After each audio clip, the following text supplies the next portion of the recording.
So what is up guys, Nick here helping you to master your technology, and welcome to my One UI 4 versus iPhone's iOS 15.1.1 comparison. In this video, we're going to compare the two softwares and see which one is better, One UI 4 or iOS 15. All right guys, so we're going to begin here in settings and we're going to talk about the privacy. So within One UI 4, Samsung did improve the privacy, bringing things like the ability to monitor your camera, microphone, location a little bit better here, and they'll show little dots when you do open up applications that do require the camera, microphone, just kind of like iOS 15 does.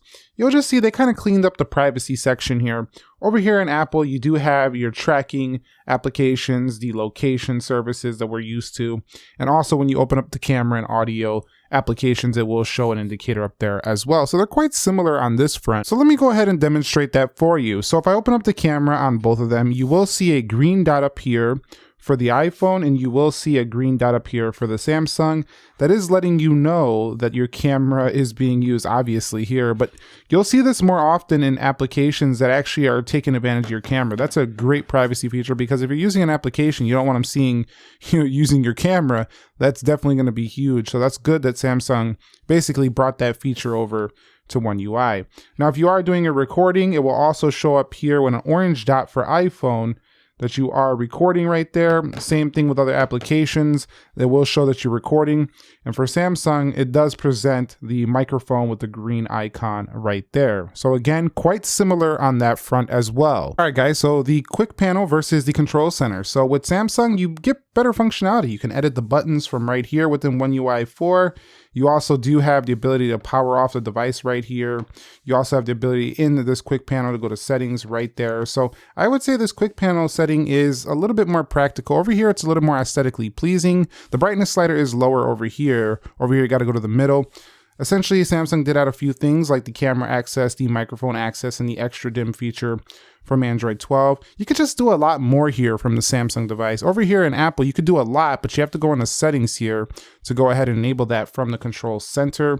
And you don't really have the same level of customization within there. So I would say that, again, customization elements, in terms of you just making it yourself, your own, One UI 4 is better. It's a little bit more practical. Over here, it's just really aesthetically pleasing and cohesive, and it looks simplistic, and it looks like it just matches well with the other Apple products. So very cohesive design there. This is very nice and functional though here for One UI 4. Both operating systems this year do have updates to their weather applications, which make them feel a little bit different. I think Samsung's is the one that needed more of an update, but Apple over here definitely made theirs a lot more 3D looking and having like this nice, squared rounded edges here, and just easier to read information here for the Apple device. And it does kind of dynamically change depending on what the weather is doing outside. You can see the hourly forecast right there and more information at the bottom.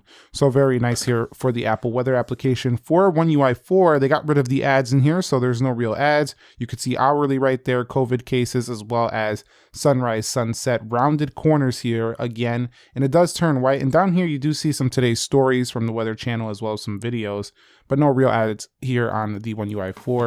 I'd say they're both very clean and very nice weather applications here. But if I had to prefer one, I would say I think Apple's is still slightly better because I don't like the videos inside of here.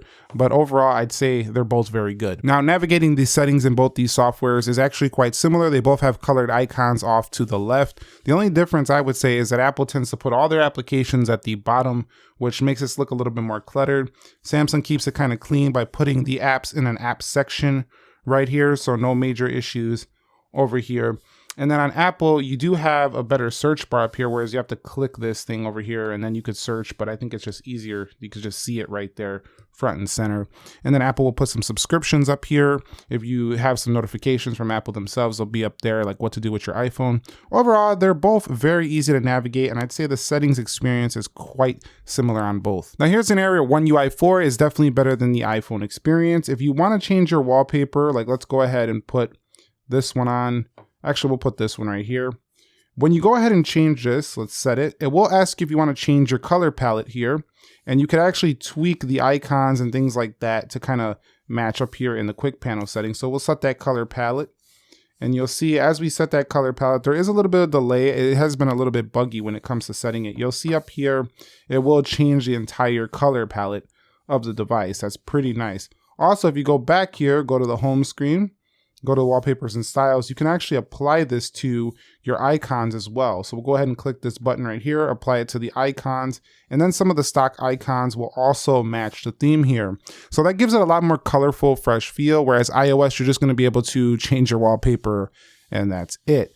So you can do some customization with icons. If you go here into the App Store and you press themes, you'll be able to do that here and find some ways to tweak your icons, but it's a lot more legwork. Samsung just does it right away. It's a lot easier. And then you have the Galaxy Theme Store, already pre-packed themes where you don't really have to do a lot, but just download and apply the theme. So in terms of just customization, Samsung still takes the win here. They're probably always going to be the king of this area. That's not really what Apple does. And I think that's where, if you really want to make it your own, you might want to go to the Samsung. When it comes to setting widgets, they actually look quite similar. Samsung seems to have taken some inspiration here with the rounded edges. Also, when you go ahead and you click widgets on both, they do actually look quite similar as well when you go ahead to added widgets. So if you come down here, you'll see this looks almost identical the way you add a widget. And then if you click it, in addition, it also looks identical pretty much, as Samsung's going vertical, Apple's going horizontal here on this side. So definitely you can see just quite a similar overall feel when it comes to widgets, but Apple does allow you to put widgets off to the left over here, which is a little bit different, whereas Samsung will give you the ability to add Google Discover or Samsung Free off to the left of their home screens. But again, there's more interactive widgets on the One UI versus over here, they're kind of just a picture, laid on top, and then you got to click it and go into the app. But they have a smart stack, but that's just kind of cycling through widgets. It's kind of interactive, but I'd say you can do more functionality on the widgets for One UI 4. One UI 4 versus iOS 15, when it comes to navigation, you do see on One UI 4, we have an app drawer here. Over here, we have an app library. Now, when you go ahead to click the app library, you can go through this list view, which I find quite similar. But one thing I like about Samsung is if you're looking for an application, whether, for example, you can go ahead, hold down whether, you can locate the application, and then just drag it into the home screen really easily. Now on Apple, you can also take an application and drag it into the home screen as well. Placing apps on the home screen, you can put them anywhere on Samsung. Over here, they still fly up to the original location. So navigating these home screens is also quite similar. If we go ahead and click here, you can click on different dots. On Apple though, you can actually hide pages, but here on Samsung, you can go down and you can actually hide applications that you don't want on your home screen. So that's quite cool because Samsung does throw in quite a bit of different applications you might not want downloaded. Overall, I'd say the navigation experience is quite similar these days. You just have an app drawer, you have an app library, but you could still be a little bit more custom with your design on the Samsung because you could put it anywhere you want on the screen. And you also have things like this right here. If we click down, home screen, different grid views, which we've seen on prior versions of One UI, but I wanted to mention it here. You also have different folder grid views. So there's quite a bit of, customization in the way you can place stuff, a lot more tailored to what you want on the Samsung versus over here on the iPhone. Another thing to mention is they both have their own focus modes. Although Apple was seemingly one who really pushed this home this year. This is one of their big features. Samsung also brought some new features here to Android 12's focus mode. So you can click and start there, but if we go into the actual settings of it, you'll see I have work time and me time. You can add your own custom focus mode, which you can also do in Apple's, but they give you some pre-designed ones that are pretty useful, like work, sleep, reading, mindfulness, driving. But Samsung did include something called the driving monitor into One UI 4, which will allow you to kind of detect how you're using your phone and let you know if you're using your phone too much while driving. So pretty cool feature. Nonetheless, I do find Apple's focus mode, I like it just a little bit more. It just seems a little bit more better laid out, just a little bit more useful. But overall, they both have really good focus modes to keep you in focus. So let's talk about how the cameras compare here between both devices. Now, I can go on and on about this all day, but it's really one simple feature. They both show the camera icons now, like we talked about earlier. But one of the main things is that Samsung really just puts a ton more modes and a ton more settings right within the camera. You can also customize it, bring these modes down into there and save it and kind of customize it tailored to you, just kind of like the rest of the system is. Now also, aspect ratios are right there, but you can also go to all of your settings right here from the camera app. So Samsung makes this a little bit easier, and when you take photos, it's good. If you hold down, you can record. So, it's got a lot of similar features there. If you go ahead and flip it over to the front, you'll see that it does that. If you pull this down, you could burst on the Samsung. You can also go your ultra wide, and they just kind of cleaned up the way it looks. It just looks a little bit better here in One UI 4. Now for the iPhone over here, you'll see similar classic iPhone you're used to. They bring like pro-like features here, photographic styles, but really there's not a lot of customization. You still have to go to settings to tweak everything you want in here. You could do things like change the video modes and stuff like that, but I'm saying if you want to get down to the grid views and all of the settings, you still have to go to the settings within the iPhone app. But it's simplistic and I like that it stays consistent. So I'd say they're kind of even. It just depends on, do you want more control here in your camera in terms of settings, or are you just cool with the way it's laid out on iPhone? You just like it simple and clean, then the iPhone will be the better choice. They're both very good in the way they do camera and photography in 2021. Now, when it comes to multitasking, on One UI 4, you have the ability to have pop view windows. You can have, you know, the edge panel with app pairs. You can split two apps side by side. There's a lot more multitasking you could do here. It's not just limited to one app here for the One UI experience, and that makes it a lot more practical if you like to do that. However, one area that they are similar is that they can both do picture in picture now in things like YouTube, for example. And we go ahead, bring that volume down, and let's go ahead and swipe out here. Let me bring the brightness down here. We'll swipe up out of here, and you'll see it's essentially the same experience. You can pinch in like here, and on One UI 4, you can do the same pinch to get that same type of video. You can scroll up like this, bring them down, you can put them in the middle. You can also make them smaller here for One UI 4 and the iPhone.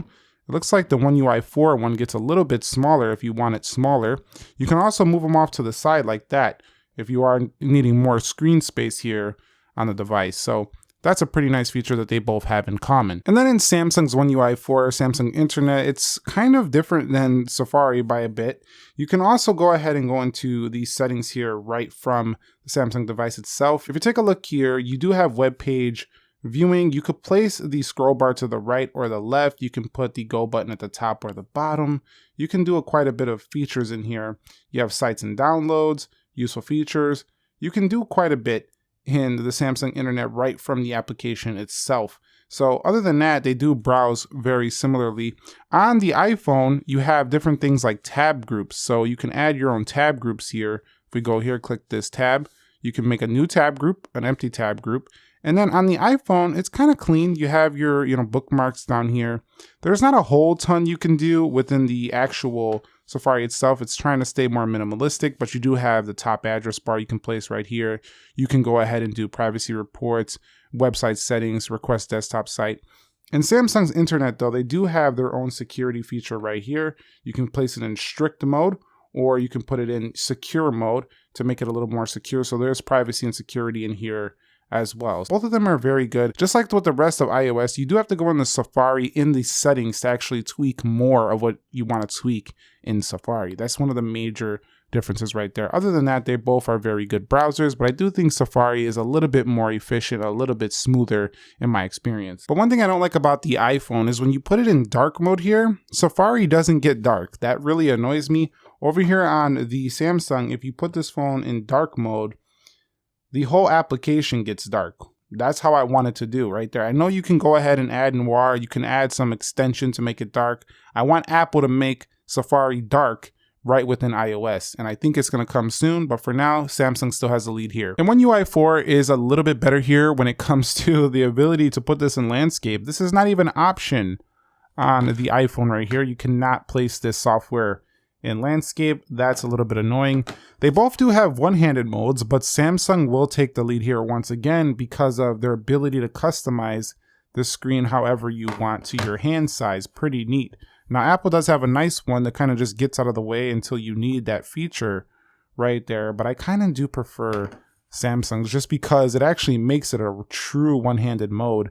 To the size you want, you can operate the entire system with one thumb. So I find that a little bit more useful than what Apple is providing here with their one-handed mode. One thing I don't like about the Samsung device, though, is that when you click the screenshot, you can't really swipe this screenshot preview away. Whereas with the iPhone, if I go ahead and click a screenshot, I could just swipe that preview away really quickly.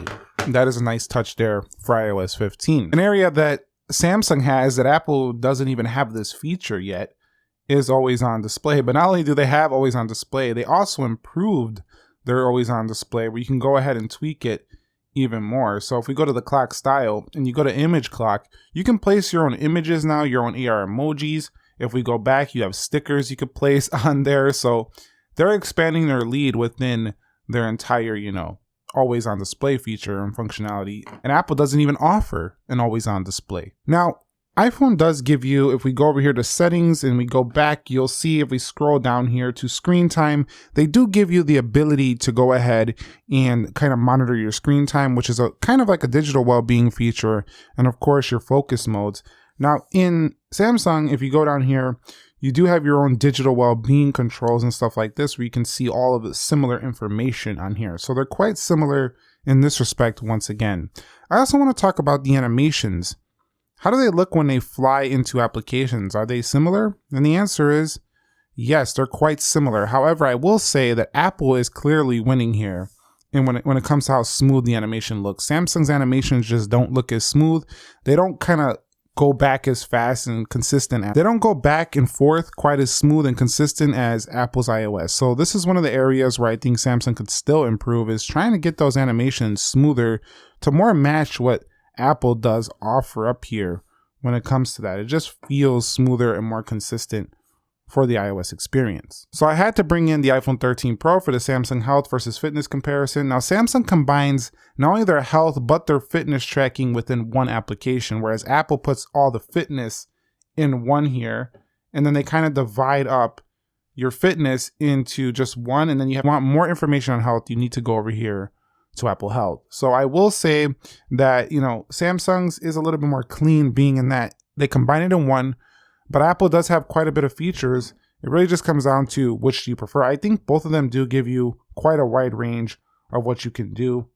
And then if you go down here to fitness, you'll see even more fitness programs and stuff.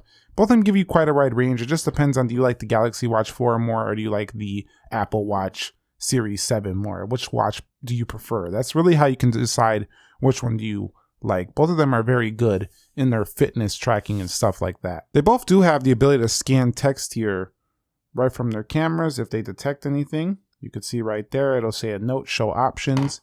And then over here on iOS 15, if I open up the camera as well, you will see that it also has the ability to go ahead and scan text. You can click this button right here. Let's go ahead and click this. And it will ask you, do you want to look it up? Do you want to copy it? Stuff like that. So they both do have a really good feature in scanning text like that and finding things right from the camera itself. They're pretty smart in that element. And if we head into the accessibility sections for each, you'll see they both do have a ton of features here.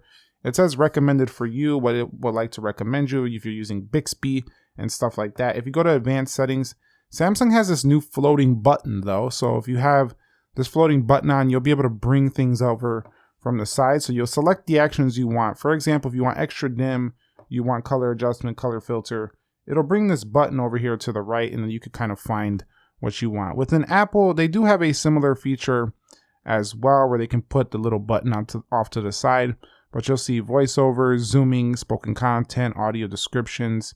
You can see a side button right there if you want it. So you got quite a bit of similarities here. You got the accessibility shortcut right here. If you click these things, it'll show you what you can get. One thing I really like about the accessibility in iPhone is the back tap feature, where you can back tap on the phone and pick the application that you want for a double tap and a triple tap. That's quite nice. You also have assistive touch, which kind of reminds you a lot of the Samsung feature right down here. You can click this button right here and go through multiple areas of iPhone right there. So they are really quite similar, and Samsung allows you to make this a little bit dimmer, but Apple does allow that as well with the idle opacity right here. You can bring that down and make that Touch ID quite dim right there. So very nice here. Accessibility options are strong for both. So I covered a lot of the features I wanted to cover in this video. There is a ton more we could have covered in here. If we go into settings here, Samsung has a lot of advanced features, device care settings. They have this virtual memory now on the device. So some things you can't even access here on iPhone. You could also set this phone up for some automations and restarting at certain times. There's a lot of things. We can go on and on all day, but I think we covered the gist of what really makes them very different. Mostly it's going to be kind of just the practicality, all the feature set. It's just a lot more features it feels like you use right out of the box for Samsung. Over here, iOS is still winning, I think, in the simplicity factor. It's just easier. This doesn't require a lot of thinking. You just kind of know how to use it after just a little bit of time with it. So you can get complex if you want with Apple, but it just doesn't feel that way. Samsung feels like you got to take a little more time for setup, make it your own, but it does pay off in the long run. Now, Apple is still winning out when it comes to FaceTime. They have SharePlay and things like that. I'm not going to open it up and show you my contacts, but in messaging, you still have the core iMessage experience. That's still a strong suit. It's really a thing that holds people into the Apple ecosystem. So that's just not going to be beat no matter if Samsung does improve their messaging application, which they did a little bit here in One UI 4. Samsung feels like it's just more fresh with their changes. However, it doesn't seem quite as consistent as Apple's experience because, you know, Samsung is Samsung and they're using Samsung apps, they're using Android apps, you know, they're linking with Windows. Like, where's the cohesion there? I want it to be all Samsung if it's going to be Samsung, kind of like how Apple is all Apple. Now, you do have the Galaxy Buds, you do have the Galaxy Book and all that stuff. It does seem like it's a little bit more sticky than ever before, but it's using Windows, it's using Android, whereas Apple is using all of their own software. So that is just hard to beat. It's actually quite unbeatable, I would say. You know, I think Google's getting a little closer with their product line because it's Google's software and hardware. But which one is better? If you want customization, you want more features, get the Samsung device. This hasn't changed. It probably never will for the future. The iPhone, if you want a lot of features, if you're okay with some sacrifices in customization, or you're willing to work it with those theming options and kind of learn how to customize with the new widget support, you know, and you like the cohesion between Apple Watch, Apple's MacBook Pro line or their MacBook line, whatever MacBook you have, iPad. If you like how similar those product lines work together, Apple is still the way to go. If you love iMessage and FaceTime, you want to go over there. So that's kind of how I would look at it. But what's really cool is that it's no longer like Apple is 10 times ahead. You know, they're quite similar. It's just really down to you want functionality or you want aesthetic design. You want all that cohesion, that stickiness of the ecosystem. But they're both very competitive with each other. And either way you go, you're probably going to be very happy with your phone choice. I will say Apple does push out updates way more frequently though, and they're a little bit better about testing their software. I will say One UI 4 has been a little bit weird sometimes. Like, some of the applications are not running in the full 120 hertz when they were before in One UI 3. So I'm waiting for the BUK9 update. This is still the BUK7 One UI update. But like I say, Apple does have a little bit more consistency in testing and updating their software. Other than that, that's my take on these two. Let me know your thoughts on One UI 4 versus iOS 15. Which one do you prefer and why? Down below in the comment section of this video. If you found it helpful, entertaining, informative, click the like button for me. Subscribe if you haven't already. Nick here. Be sure to be well. I will catch you all in the next one. Peace.